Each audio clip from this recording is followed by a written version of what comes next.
The Vanishing Village. A haunting mystery. Nestled deep in the wilderness of Canada lay a tiny remote settlement known as Anjikuni Lake. For years, it was home to a small Inuit community, a peaceful village where families thrived, hunters returned with bounty, and the rhythm of life followed the seasons. But one cold November night in 1930, something unexplainable happened, leaving behind a mystery that still chills the spine. Joe LaBelle, a fur trapper familiar with the area, arrived at the village seeking shelter from the bitter cold. As he approached, he noticed an eerie silence. Usually the village bustled with activity, children playing, dogs barking, and smoke rising from chimneys. But now, the air was still, the silence oppressive. LaBelle stepped cautiously into the village. What he found defied explanation. The huts were empty, their doors left wide open, as if the villagers had fled in a hurry. Meals sat uneaten on tables, and personal belongings were scattered as though abandoned mid-task. Even stranger, LaBelle found sled dogs frozen to death in their harnesses, unfed and untouched for days.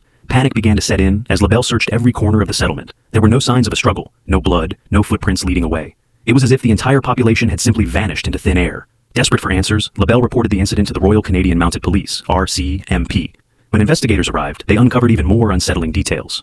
The graves of the village's dead had been dug up and emptied, their bodies missing. Witnesses in nearby regions claimed they saw strange lights in the sky around the time of the disappearance, bright, pulsating orbs that hovered and darted erratically. Theories began to swirl. Was it an alien abduction, a supernatural event, or had the villagers succumbed to some unknown force of nature? Despite extensive investigations, no trace of the villagers was ever found. The RCMP officially dismissed the story as a legend, citing a lack of evidence. But those who knew the area, including LaBelle, swore by what they had seen. To this day, the fate of the Anjikuni Lake villagers remains one of Canada's most enduring mysteries, a tale passed down through generations, as a reminder of how quickly and inexplicably the familiar can become the unfathomable.